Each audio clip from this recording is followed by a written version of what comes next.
بسم الله والحمد لله والصلاة والسلام على رسول الله.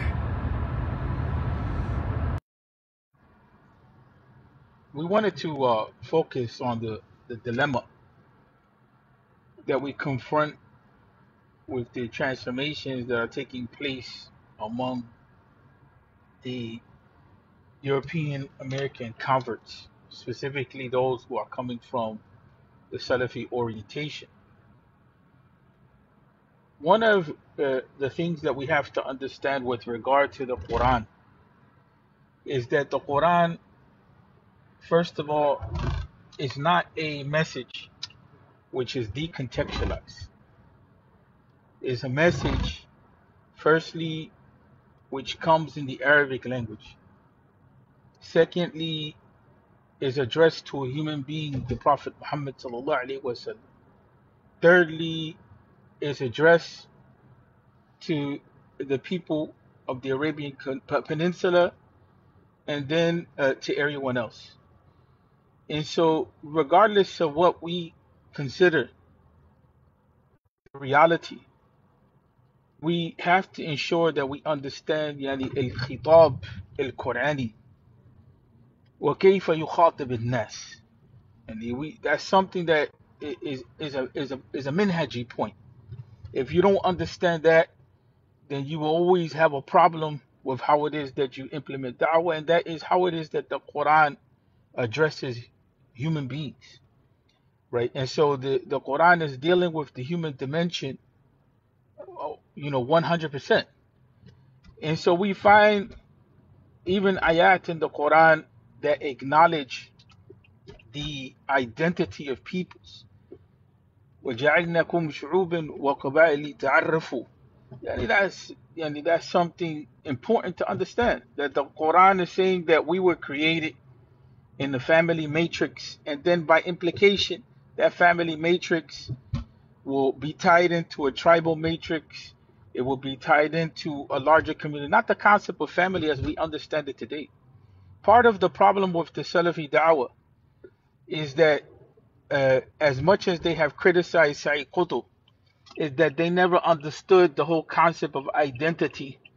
You understand what I'm saying? How it was being formulated. Sayyid Qutb was one of the ones that brought the concept of Muslim identity to the fore, and brought it so as a way to establish a political movement. So the nationality of the Muslim is Islam, and that was within a certain context that came about. But there's no doubt that if we're going to talk about the Saudis and the Saudi identity, that the Saudi tribe itself established itself as a national identity, and having Saudi friends and so on and so forth, we know that that was an issue that was bemoaned, and is still bemoaned by different tribes within Saudi, because of the fact that they had to take on the tribal identity of the House of Saud. The other issue that comes into play is that, for instance, Saudi Arabia itself at one point in time claimed to follow the book and the Sunnah as in the constitution of the country. And then they had to go to Egypt at a certain point because they had to deal with contemporary political, economic realities. And they had to solicit help from the Egyptians to establish a contemporary constitution so that they can have constitutional law. So they evolve with time. So it's very clear that even within the context of Saudi, you have a flag, you have a national identity. There's a limit to nationalism, no doubt about that. And the Islamic movement has debated these points back and forth on a regular level. But because of the bigotry that we have with groupism and sectarianism, we don't benefit from the experiences of each other with regard to various dawah efforts and dawah circles. Every dawah effort begins to think that it has the solution, it has the understanding. The real problem that we confront with the European American convert is, what space does the European American convert exist in? So it's only natural to say, yes, we're all Muslim, because of the issue of having to fit into a space. But to negate for instance, to the African American community or the Palestinian community or the Uyghurs, that there's national struggles and national realities and ethnic realities. That's not even that. هذا غير معقول. Is something that is not even comprehensible. Even when it comes to the issue of how we do the marital contract, the issue of urf in the Sharia, شيء ثابت. You know what I'm saying? The problem that we have is how do we navigate the limits of national identity, ethnicity, and so on and so forth. And the whole idea of whether we're Muslim first or whether we're black first or this and that, that's a serious problem. That really European Americans need to ask themselves that, because European Americans don't identify themselves as European Americans. Many of them, they identify themselves as white. The concept of white is a national identity. It's not a real identity. It's a national identity predicated and based on color. You understand what I'm saying? A color tiered system, which was rooted in apartheid. And so when we look at that reality, the problem that we have specifically, and this is my issue with the Salafi Duaat that are European American. You don't confront what's going on in your communities. You don't deal with the social issues, while the rest of the communities, we're brothers in Islam. But you have to understand that brotherhood in Islam also comes with acknowledging and empathizing where your brothers are at. So you can't ask, for instance, the Palestinians to just wipe out their issues. You can't ask any other community to just wipe out the issues in the name that we're all Muslim. That's just like the brothers that are saying, well, right now there's a group that has been launched saying we're going to focus on the Ummah. Well, the Ummah, what does the Ummah mean as an abstract concept? If you don't want to deal with your brother who is a new convert, Irish German, or you don't want to deal with your first generation Palestinian brother, or you don't want to deal with your African American sister, or you don't want to deal with your Muslims brothers and sisters that are struggling under the Uyghur stuff, you got to deal with concrete human beings and their issues with their brokenness. The Prophet ﷺ came and he dealt with his people directly. لغات العرب. He was the one الذي جمع لغات العرب. Right? He had the ability to be able to communicate with the different tribal communities that had their own orientation in the Arabic language somewhat. And so we can't deviate from the prophetic methodology. The Prophet ﷺ was able to speak to his people in their conditions. Sumayya, he was able to speak to her as a woman in her condition. Suhaib al-Rumi, he was able to speak to the Muhajirun and to the Ansar and their contextual realities. So we can't decontextualize Islam. We understand the point. You understand what I'm saying? Yani, it's not a point for it to be an issue of jidal. It's a point for it to be an issue of reflection and sociological analysis. This is one of the reasons why Imam Ibn Khaldun in the Muqaddimah, he brought this concept up of looking at the issue of custom and the way that people do things and so on and so forth to understand their psychology and their geography. And he has some issues, no doubt. But there's no way that we can do any sort of fatwa. There's no way that we can do any sort of aqidah without understanding the human being, right? Without understanding the human being. يعني الزمان المكان والإنسان. يعني هذا متعلقات الأحكام. يعني هذه متعلقات الأحكام.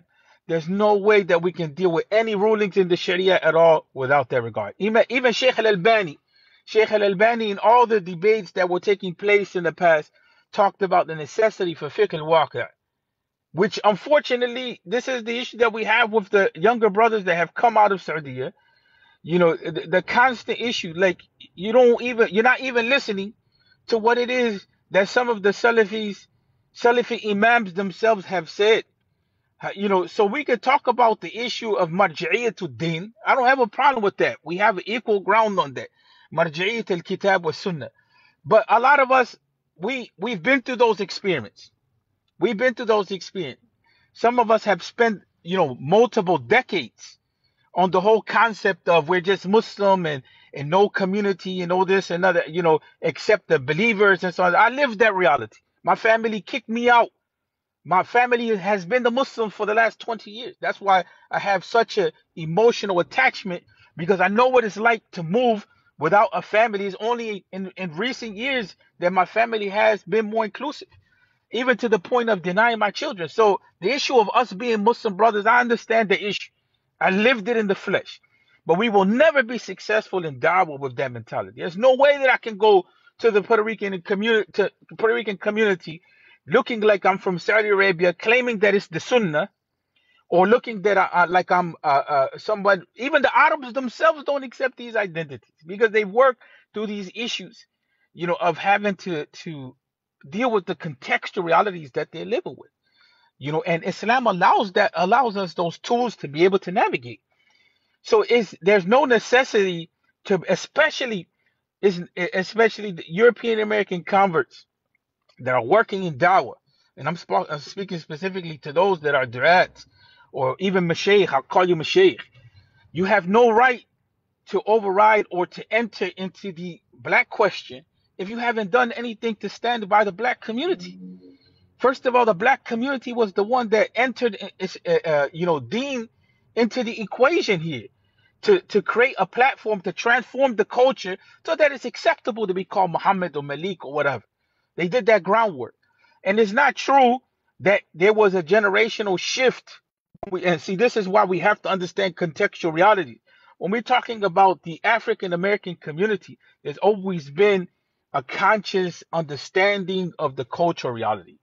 You understand what I'm saying? And the necessity to address that issue. When you're talking about Africans, you understand what I'm saying? The Africans themselves are not going to go to the same reality psychologically as their youth, because their youth are, for instance, going through the realities of having to identify who they are in school and what it is that they're doing. It's not that there's confusion, it's that we're not doing our job to address these issues the way that we should address them. And what we're doing is we're trying to wipe, well, not all of us, trying to wipe out culture instead of identify that of culture experience which is beneficial. You understand what I'm saying? And we can't talk to people and tell them, well, don't focus on color. What are you talking about? You understand what I'm saying? We live in a color-based system. If you want to address not focusing on color, then you have to take up the mantle of social justice and work towards establishing the Brotherhood of Islam, which will mean, especially for the European Americans, that they will have to do murajat to nafs. You will have to take yourself to account, specifically the Salafi brothers, because the Salafi brothers are the ones that give these problems. You understand what I'm saying? Whether it's trying to redefine the Latino Dawah or trying to come in and address the African American situation, you don't have a platform of neutral deen. Deen, yani a deen muta'alliq bi shay. You know what I'm saying? The deen has to be applied to something. So you can't just say, well, there's just a human being, and that human being doesn't have any other realities that come along. Whether the human being is baligh, aql, yani dhakr wa untha, whatever it may be, you know what I'm saying? But the human being has characteristics that you have to deal with. Even the Sharia itself doesn't negate the reality of the human being initially, whether the human being is pubescent, whether the human being is male, female, whether the human being is has possessed of intellect or not. You understand what I'm saying? So that type of dawah is a situation, and this is a conversation that at least has been taking place for like 4 years off and on. And like I said, Sayyid Qutb in that reality, it seems like you're more affected by Sayyid Qutb than the group that you call the Ikhwan Muslimin. Because that's the problem that some of you have brought up, that you talk about the Ikhwan, but then you don't want to deal with these realities, whereas the Ikhwan internally has a critical dialogue on these issues. You understand what I'm saying? So there's no such thing as the human being without any sort of history and identity. You will be cutting that human being off of their lineage. The issue is at mubalagha. The issue is exaggeration. But when the human being is struggling, you understand what I'm saying, because of the way that society is dealing with that human being based on identity, it could be labor. It's not just ethnic identity. We don't even talk about labor. You understand what I'm saying? We don't even talk about the identity of the Bawab in the Muslim community. Yeah, the identity of the poor and how we deal with those people in a violation of their dignity. Many times, يعني نحن ننقص منهم يعني ولا نعترف بكرامتهم. Yani that's the reality of the situation. You know, we don't treat them with the utmost regard and dignity, and respect. We take away from their dignity and their honor as human beings because of their economic status. And that's the same thing that we do with the African American community.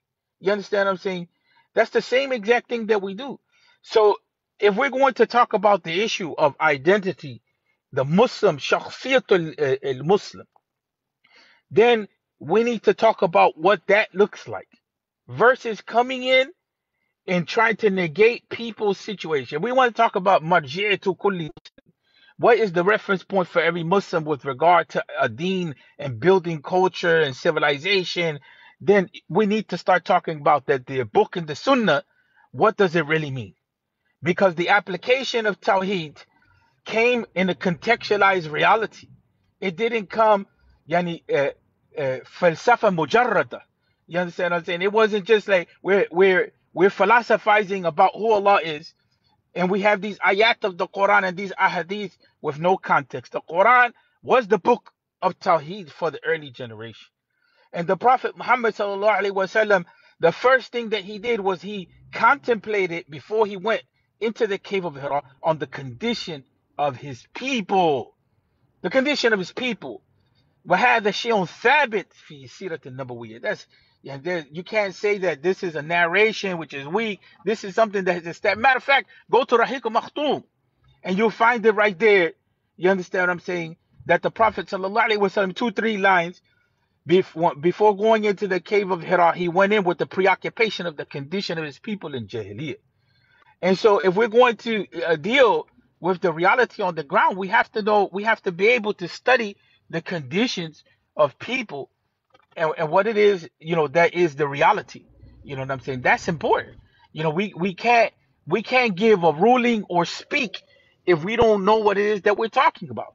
And so some of you enter into sociological discussions and political discussions and economic discussions, and it comes always back a mess. You understand what I'm saying? And I don't have a problem with addressing it. It's no issue of animosity or this and that, but you overstep your bounds. You know what I'm saying? You overstep your bounds in the name of the book and the sunnah. This is why when you deal with da'wah, you're going to deal with social issues, you should be systematic and know and yeah, be muthaqaf at least. You know what I'm saying? Be someone that's cultured and has an understanding. Don't just talk on issues that you don't know, because these are issues which has rocked this country. As a matter of fact, we have 2 cases right now based on color. You know what I'm saying? Of situations that have taken place in recent times in this country. So we have this problem with this regard. My advice to European American community is that you start to focus on your families. You start to focus on your communities, but specifically the Salafis, because outside of the Salafi Dawah, there's a more nuanced understanding amongst brothers that are not inclining towards the Salafi Dawah with regard to the role of culture and a discussion on race issues and a discussion on where we should go. Then we could be brothers in the real sense.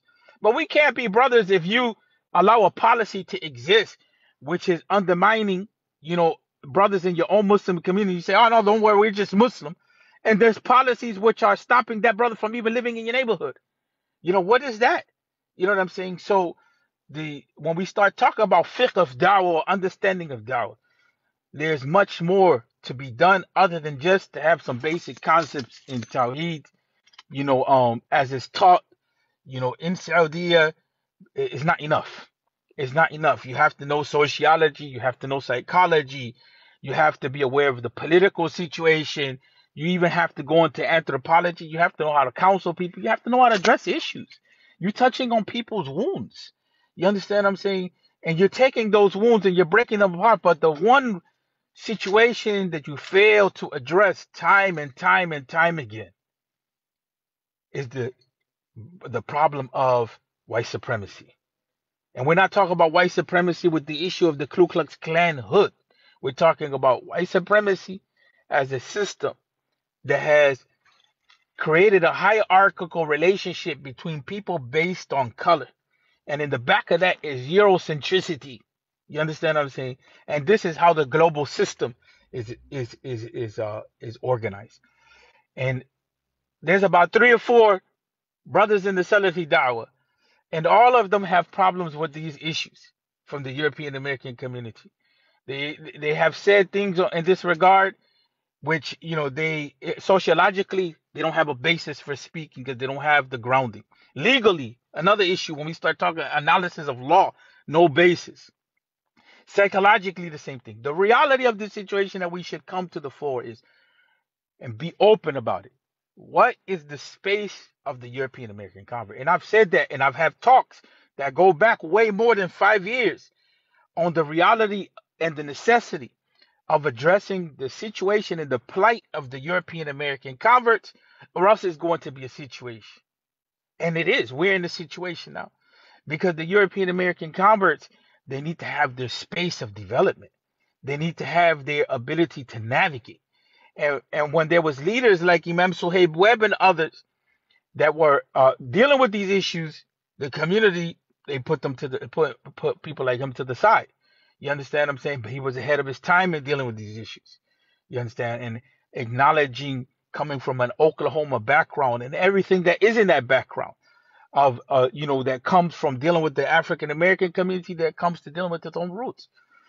But this is the dilemma that we're at. And this video is not to be a fitna video. I don't want this to be a fitna video, but we have to ensure that we understand what we're talking about. You understand what I'm saying? Because what that does, even amongst the Salafis themselves, is it just destroys your ranks based on the issue of not be yani adam التفاهم بينكم. Yani and that's a problem. That's a problem. You know what I'm saying? That's not the way that Dawah is done. Dawah can't move in that direction. You know what I'm saying? And we have so many people that try to do that. They try to eliminate dealing with the situation and the needs of people, groups. There's no way that you can do dawah like that. You can't just lump everybody into one group and not deal with their situation. We're not at that level. You understand, to be able to do that. So that those types of dawah approaches, they're failures because they're trying to just create a situation where you just meld everybody together. Everybody's not in the same scenario. You're not in my scenario. You understand what I'm saying? You're not in my scenario. I'm not in your scenario. I can learn about your scenario. We may have a shared common ground, but you're not in my scenario. And I'm not one of those who believes that people that haven't specialized in social sciences and psychology, and they haven't specialized in usul al-fiqh and maqasid of the sharia, qawaid fiqhiyya and other things, and haven't been on the ground long enough, you know what I'm saying, to start philosophizing on how to do da'wah. You know what I'm saying? Because that's a big issue. We have too many people that do that, and y'all have created situations which are damaging for people in their family relationships, for people in their psychological well-being, for people in their economic well-being.